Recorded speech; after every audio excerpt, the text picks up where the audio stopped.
Come on, so fucking come on! Yes, come on! No! Ah! Fuck's sake! Always a blue shell at the last minute. So fed up with this game.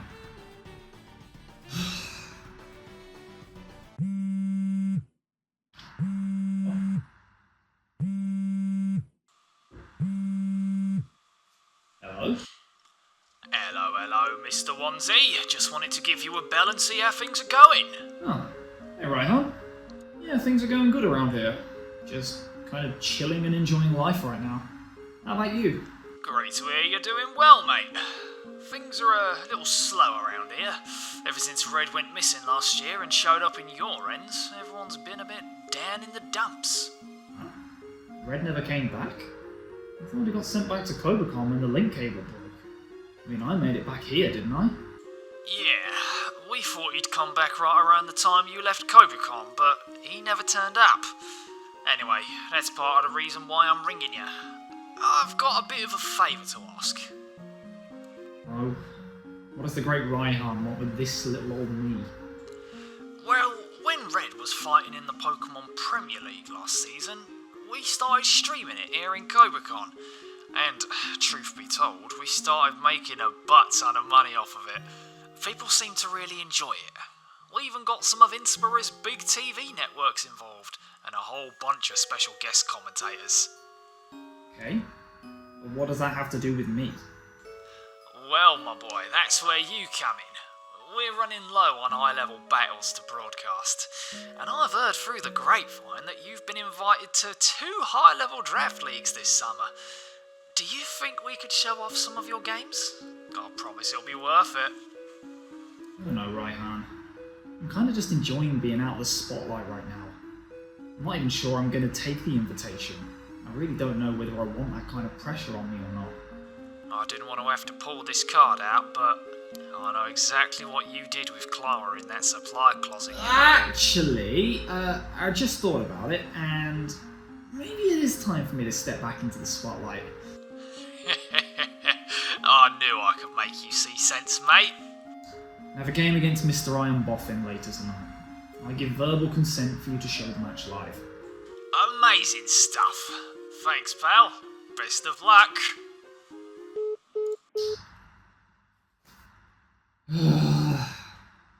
Well, I guess I'm getting back in the game. Hello, ladies and gentlemen. Do not adjust your sets. You do not have your eyes deceiving you. It is I, Mr. OnesieBanette, in the flesh, back at it again with some more Draft League action. This time, we have received an invitation to the Pokemon Premier League's Season 4 since its rebirth, and I am so excited to be back with this. PPL is a really fun time for me. It's a really great environment with some fantastic coaches, and I'm really excited to see how we get on. We have some incredible coaches that will all be linked down in the description so you can see exactly who's playing this season, exactly what teams they all have. Go and check out their channels, see if any of their content style hits the mark for you. You might just find your next favourite YouTuber. But if you don't find your next favourite YouTuber, that's good because I'm already that favourite YouTuber. So stick around because we're going to have plenty of games to come.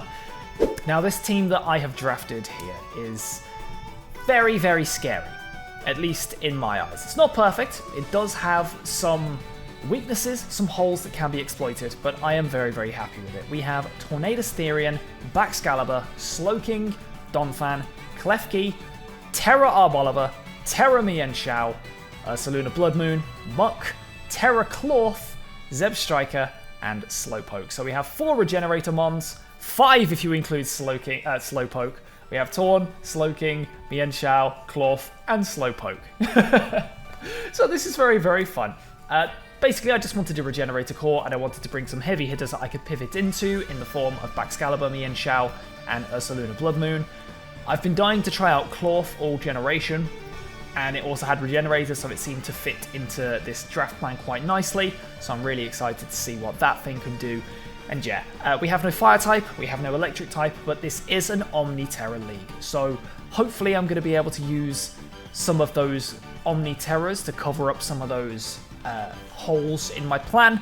Maybe I'll make some transactions further down the line, but we have some decent speed tiers, we have some very good bulk, we have some very strong offense, and we have a whole lot of regenerator. So it's time to see what the Solihull Scarmores can do.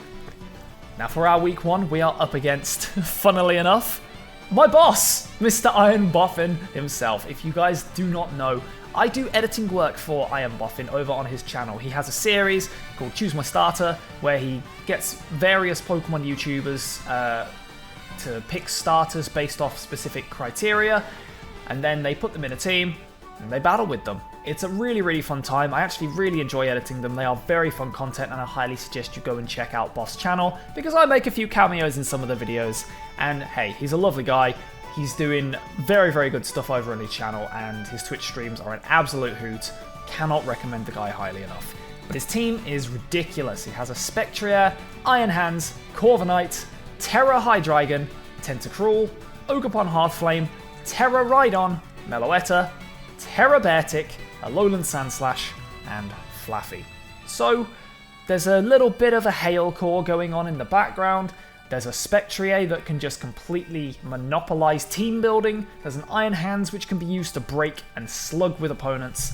And there's a load of really, really big heavy hitters like Ogerpon Hearthflame, Rhydon, Meloetta, Beartic. It's a very strong draft. And I haven't even mentioned Terra Hydreigon. That thing is a monster. Shout out to Flaffy as well. That's my partner's, one of her favourite Pokemon at the moment. So Boff is already her favourite member of the season. But yes, it's looking like a very tough matchup for me, because Boff, of course, does have the speed tier with the Spectrier. I don't have too much to switch into Iron Hands and scrap with it, so taking care of that thing's going to be a massive problem. Terra Hydreigon can do a lot of work to me if I'm not careful, so there's a lot that could go wrong here, but there's a lot for me to gain if I can turn the tables and pull off some crazy tech here. So let me show you what I brought. First member of the team is going to be Mienshao, R906 themselves, with a Life Orb, with Naive Nature, Close Combat, Knockoff, U-Turn, and Vacuum Wave. Enough speed to outspeed a Hydreigon, just in case it wants to try and go crazy. The reason we have Vacuum Wave here is just so that we can try and catch the Beartic or the Sandslash if they try to go too crazy with a setup, because both of them do look quite threatening against me if they are in the snow. Sandslash, especially if it gets up a sword stance, can go a little bit crazy versus me, so I need to try and mitigate that threat. And this kind of did the job. Vacuum Wave one-shots the Sandslash, and the other 3 coverage moves hurt everything on the team. Knockoff, great utility. U-Turn, great to get the Regenerator active and do little bits of chip while pivoting. Yeah, standard Mienshao stuff, not too much to say here. Now the next one is going to be Moretu, the Tornadus Therian, who's going Timid Max this week with Bleakwind Storm, Heatwave, Psychic, and U-Turn. And when I say Timid Max, it's Timid 168 speed. That's enough to creep Ogerpon Hearthflame. And we're also going 252 HP, 88 defense. The moves are here just simply to hit things for super effective damage. I needed something that was going to be able to switch in and threaten Ogerpon Hearthflame on repeat, and with the boots I avoid any kind of rocks damage while also being able to switch into Hearthflame and threaten it with Bleakwind, and I was pretty sure that after a layer of spikes or two, Ogerpon would basically always be in position for me to get Tornadus in to revenge it. Heatwave is to hit Corviknight, Psychic is to hit Tentacruel, and U-Turn is just for pivoting and activating Regenerator. It could be a little bit sticky if Flaffy switches in on it, because then it could activate Static, and that wouldn't be a fun time at all. But I don't think Flaffy's coming, despite the fact that, you know, Boff knows that it's my partner's favourite Pokemon. So, Tornadus Therian.png, basically. And next up, we have Giga the Klefki with Rocky Helmet, Bold Nature, Max HP, Max Defense, 8 Special Defense, with Thunder Wave, Spikes, Draining Kiss, Calm Mind. Once I can get rid of that Corviknight, this can just win, if I play it correctly. Thunder Wave neuters things like Spectrier and Ogerpon, and it can really put a dent in their ability to try and sweep, so it's a good insurance policy against them.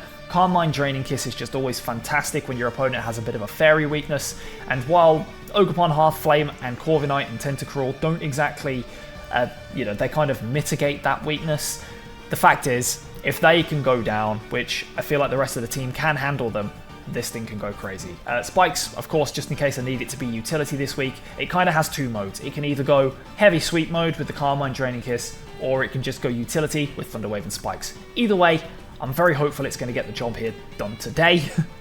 And if it doesn't, then I guess I won't be listening to any Giga songs for a while. But yes, Giga is the third member of this team.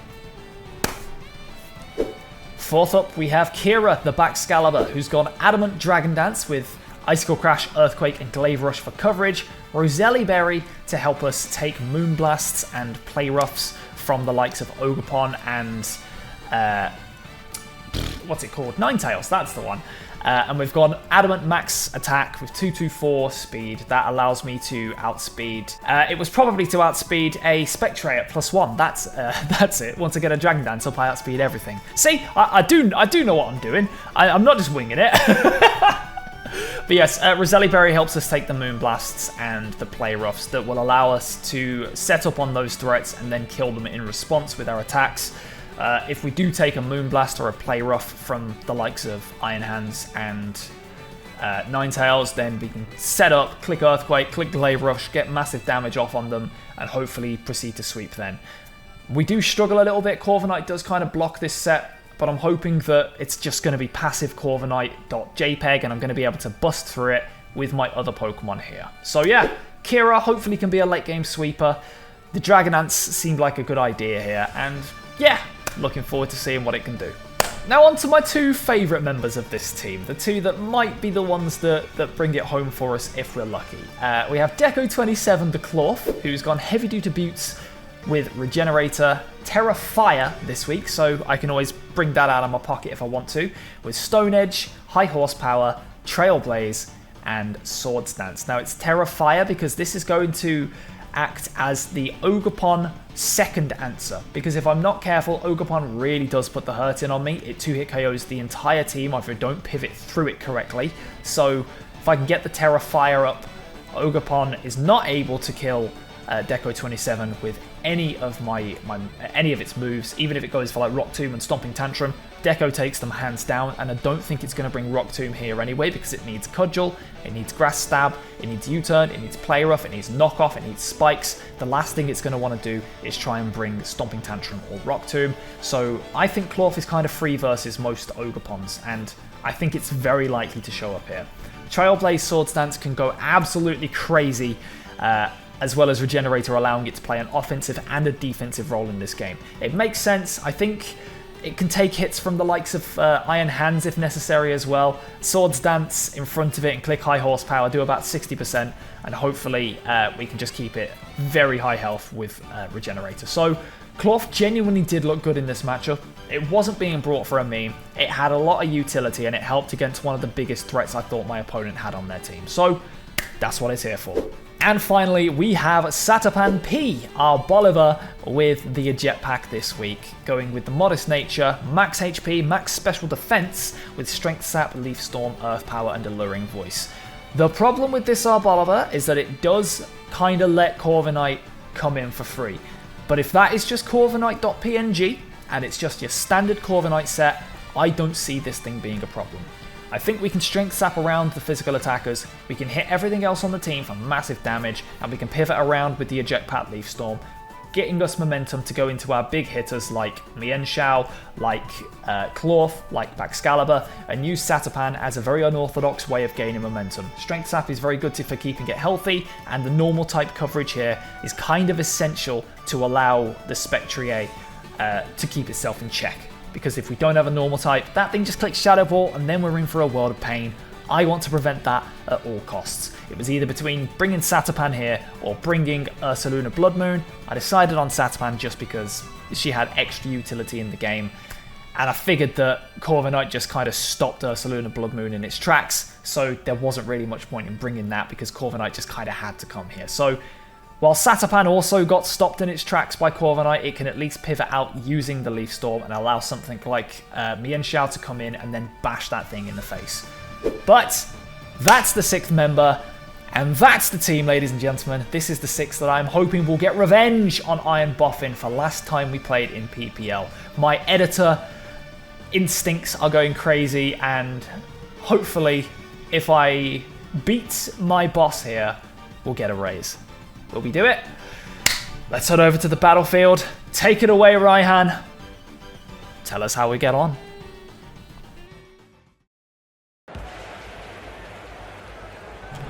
Hello, ladies and gentlemen. It is an absolute pleasure to be back here commentating for you once again. My name is Raihan and I am one half of your commentary team, joined by the phenomenal, sensational, former champion, Lance. How are you doing today, buddy?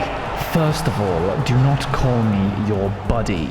Second of all, I'm doing very well, thank you. I'm very excited to be seeing some brand new high-level Pokemon content, unlike that drivel that Red Sugimori produced us last season.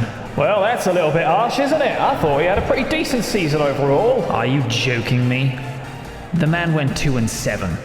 He only gained 2 victories, and they were both against people who lower down than him in the table. An absolutely shocking performance, almost putting Corviknight to shame. Ah, you're just too hard to please, mate. I thought some of the battles were very high level. It was very entertaining to watch. Speaking of an entertaining watch, though, we are back here with another season of the Pokemon Premier League, and we will be following every match from the Solihull Skarmoors right here in Corviknight Academy. And our first order of business, week 1, we have OnesieBanette and the Solihull Skarmoors versus Iron Boffin and the Rochester Rhydons. Lance, how do you think this is going to go? I can see this match being a very even affair. I don't think either coach has the specific matchup advantage. I can see a few Pokemon on either side that both coaches might struggle with. But all in all, I think I'm very excited to see what happens here today. Wise words from a former champion. Let's hope you're correct, because if you are, we're in for one hell of a game. It's time to head courtside and find out what happened in the week 1 game between OnesieBanette and the Solihull Skarmoors and Iron Boffin and the Rochester Rhydons. Let's go!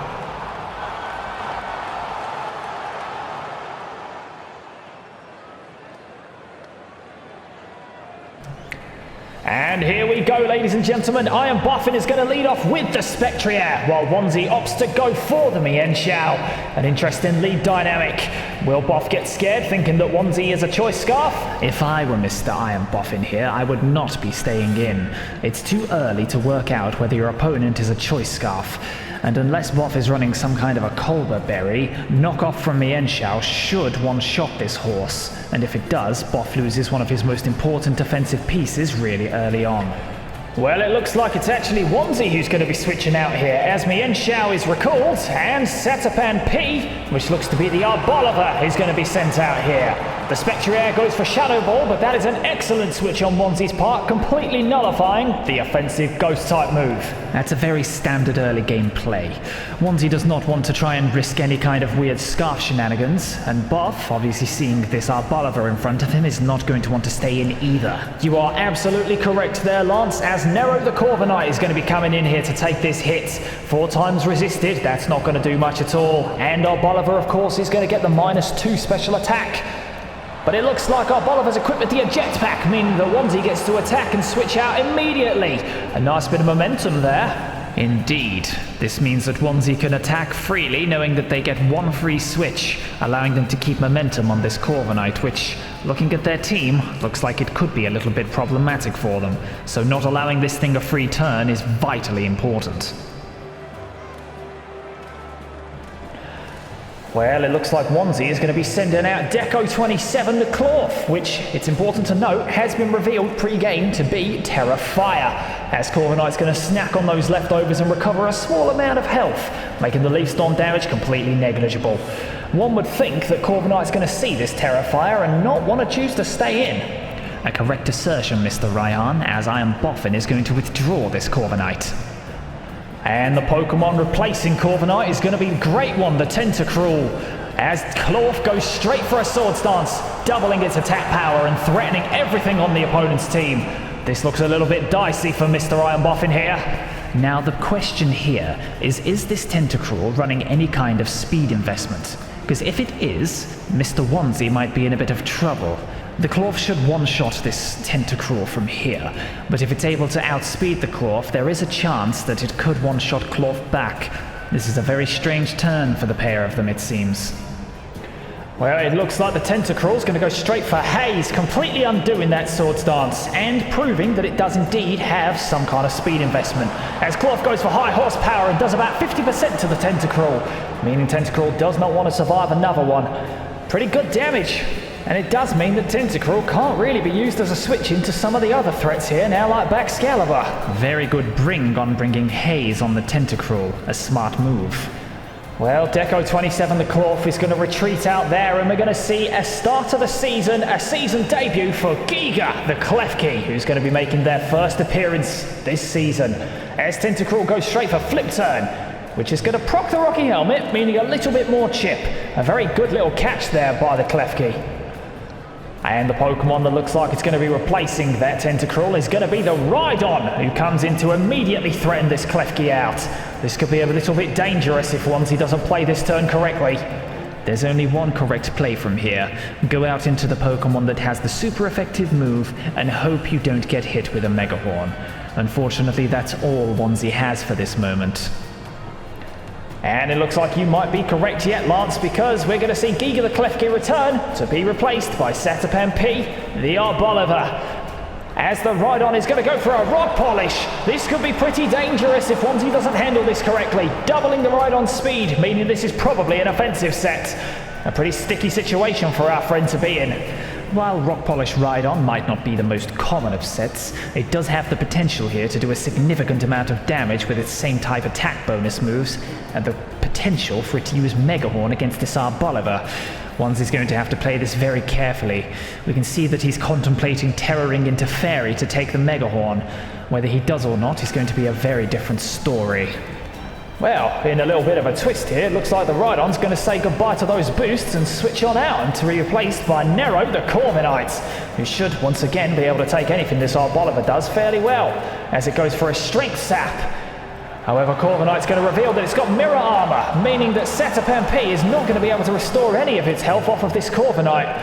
And as we've seen the 3 moves that it has, it's not going to be able to touch it. It's a pretty bad situation for Mr. Onesie to be in. The big problem that Onesie has here is that every time this Corviknight comes in on Arboliver, he's going to lose momentum. Well, it looks like he's going to try and claw some momentum back by going out into Tornadus Therian Moretu, who should be able to take any U-turn or Brave Bird that this Corviknight wants to throw out. But what's this? Corviknight's going to go for Bulk Up. That's not the most common thing in the world to see. Oh dear, this could spell a lot of trouble for Onesie if he doesn't nip this in the bud very, very quickly. And Tornadus is going to go straight for a Heat Wave, which is only doing about 30%. As the Corviknight goes for Agility, oh dear, this is not looking good. Those 2 moves in conjunction imply that this Corviknight is going to be a Power Trip set, and being able to raise 3 of its stats as high as it can, this could spell a lot of trouble if Onesie is not able to get some kind of a status condition or punch through it as soon as possible. This is looking very, very dire for our friend indeed. And Onesie's Tornadus is going to try and go for another Heat Wave, but it's going to miss, meaning that Corviknight's going to get a free Bulk Up in, and that's going to raise its attack and defense to +2. And now the potential Power Trip could be a 140 base power, meaning if it starts clicking it, the only resistance that Onesie has left is a Klefki and a Mienshao, both of which are not going to take it very well at all. And Onesie's Tornadus is going to continue going for Heat Wave here, trying to do as much damage to this Corviknight as possible as it goes for a 3rd Bulk Up, increasing its attack and defense to +3 and Power Trip to 180 base power. That's surely enough to one-shot everything left. Onesie simply has to go for another Heat Wave. He has to bring this thing as low as possible. That's exactly what he's going to do, Lance. He's going to go for another Heat Wave, bringing it down to the yellow as Corviknight reveals Roost. So it's got Bulk Up, it's got Agility, it's got Roost. Its last move has to be Power Trip, and if it is, that's looking so dangerous for Onesie here. And Onesie's Tornadus is going to go for another Heat Wave, bringing the Corviknight down to about half HP as it goes for another Agility. Going to get speed now at +4, and that Power Trip, if you've been keeping count, is now 220 base power. That is dangerous. Onesie is really struggling here. This Corviknight is getting so much mileage out of those leftovers. And And Corviknight is going to reveal it does indeed no power trip, and that is going to one-shot Onesie Tornadoes from full health, meaning the first KO of the season for Iron Boffin goes to Nero the Corviknight. And if OnesieBanette's not careful, it could be followed strictly by 5 more. And in response to that KO, the Pokemon coming out is going to be Giga the Klefki. Looks like Onesie's going to try and get some paralysis onto this Corviknight to try and slow it down. That could be a risky move. Allowing this Corviknight a free turn to throw off another power trip could be absolutely devastating.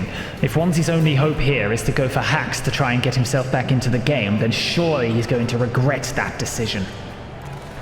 Well, that Thunder Wave is indeed going to connect, meaning Corviknight is going to be paralyzed for the rest of the match. But at +4 speed after 2 agilities, it might not matter much, as it's just going to go for a roost here, taking the opportunity to get itself back to full health in front of a Pokemon that can't really touch it. And Klefki's going to go for a Calm Mind here, increasing its special attack and its special defense by 1 stage. However, Klefki doesn't really have anything in its arsenal that can hit this Corviknight, as Corviknight's going to go for an agility, increasing its speed to the max and putting that power trip at astronomical power levels. I think Onesie here wants the Corviknight to hit the Klefki twice and take damage from the Rocky Helmet. If it does that, it might be chipped low enough to potentially be stalled out by some of the other Pokemon. And Corviknight's going to go for that power trip, doing ridiculous amounts of damage to this Klefki, as it is indeed now hurt by the Rocky Helmet. As Klefki goes for a Draining Kiss, doing absolutely nothing to this Corviknight. I guess you're right, Lance. It looks like Onesie just wants this Klefki to go down so that he can get in a big hitter and potentially finish it off from there. And it's going to go for a second power trip now, which is going to take down this Klefki. It's going to take a little bit of Rocky Helmet damage in response, but that's Corviknight's second KO of the game. And Boff is in a fantastic position here, a really commanding lead. Onesie took a risk, assuming that the Corviknight was simply going to be Corviknight's standard set with a U-turn roost and 2 attacks, potentially defog, and he's been sorely punished for that so far. Well, it looks like Onesie's going to try and revenge that KO by going into Mienshao, R906, potentially to try and do as much damage as possible once again. And Onesie's Mienshao looks like it's going to Terrestrialize here. And the type that it chose to Terrestrialize into appears to be a fighting type, powering up all of its step moves by even bigger numbers. And the Corviknight is going to get paralyzed here, meaning that Klefki's Thunder Wave does help out a little bit, as Mienshao goes for the close combat. But Corviknight is at +3 defense. That's not going to do much whatsoever. If OnesieBanette had gone out into this Mienshao earlier, before Corviknight had gotten to +3 defense, potentially it might have been able to power through. However, he left it too long, and Corviknight is now able to shrug these hits off with absolute ease. And while Onesie might have gotten lucky last turn, he's not going to get lucky this one, as Corviknight does not get paralyzed, goes for power trip, and fires through this Mienshao from full. Ladies and gentlemen, that was a resisted hit. Type matchups don't mean much when your opponent is at +3, +3, +6 and is using power trip. Too right, Lance, too right. As it looks like Onesie's going to be going out into Kira the Baxcalibur to try and get the jump on this Corviknight and finally take it down. And he's in a bit more luck because Corviknight's going to get paralyzed here, meaning Baxcalibur can actually take a hit now. And it's going to go for Dragon Dance, meaning it now does outspeed the Corviknight. Depending on the set, this could be a little bit interesting. Onesie got very lucky there, but his only chance from here is to have Icicle Crash, use it, and get the flinch. I'm not sure he's going to be able to get that and be able to 2-hit KO this thing. It's set up to +3 defense. Well, he does indeed have the Icicle Crush, and he's going to go for it. Does he get the flinch? No, he does not. Corviknight does not get paralyzed, does not flinch, and takes down this Baxcalibur from full. And you have to say, Lance, this game looks more done than a burnt piece of toast. A crude analogy, but very true nonetheless. This Corviknight looks like it has the strength to finish everything off, including this Clawfear. And even if it does manage to take down Corviknight, I'm not sure if Onesie has anything left to deal with the threats remaining.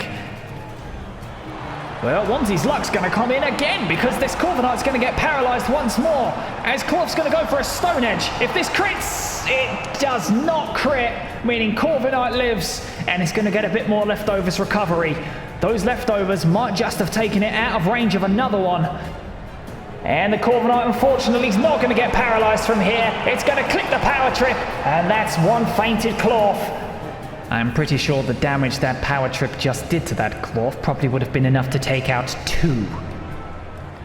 And unfortunately, ladies and gentlemen, Onesie's final remaining Pokemon, Cetapen P, the Arboliver, does not have the damage necessary to bust through this Corviknight. No matter what move it goes for, Corviknight's leftovers are probably going to replenish that damage, and it's not even going to get a chance to attack because Corviknight's going to break through that paralysis, go for Power Trip, and give Iron Boffin a fantastic 6-0 start to the season, putting him firmly in control at the top of the leaderboard. And OnesieBanette gets taken down 6-0. A very, very disastrous performance from Onesie here. Lance, what on earth have we just witnessed? Raihan, we have just witnessed what happens when you make assumptions about an opponent's set before you even look at it.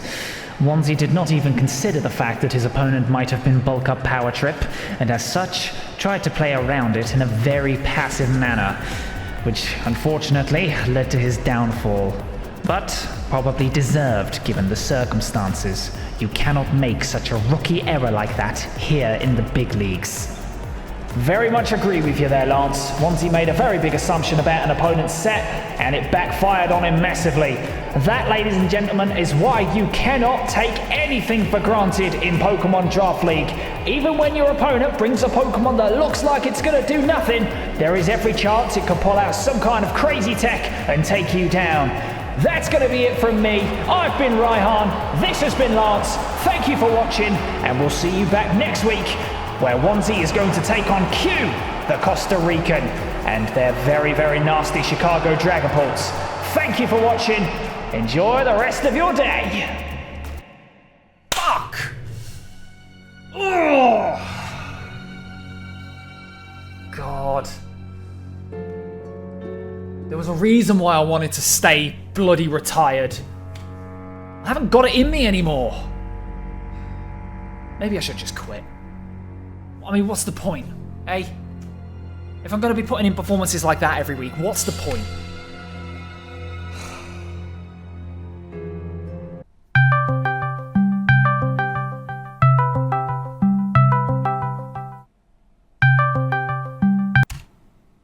Hello? Boff? Well, Mr. Onesie, that didn't go so well for you, did it? You come to me at the start of Season 4 of the PPL, begging me for a raise. And that's the best you could do. That just ain't gonna work. Draft League City isn't what it once was. You could say it's under new management. You and that silly council of yours, stinking up my town. Y'all better scram. So I've asked a friend to come pay you a visit. You might remember them. Talk to me when you get yourself cleaned up. What? What is he talking about? He's getting a friend to come and visit me. I don't have any friends. I wonder who he sent.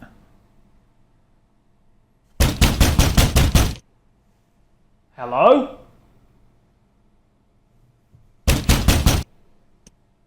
Someone there?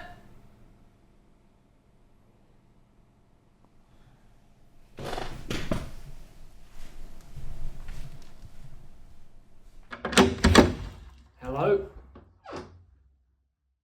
No way. Yes way.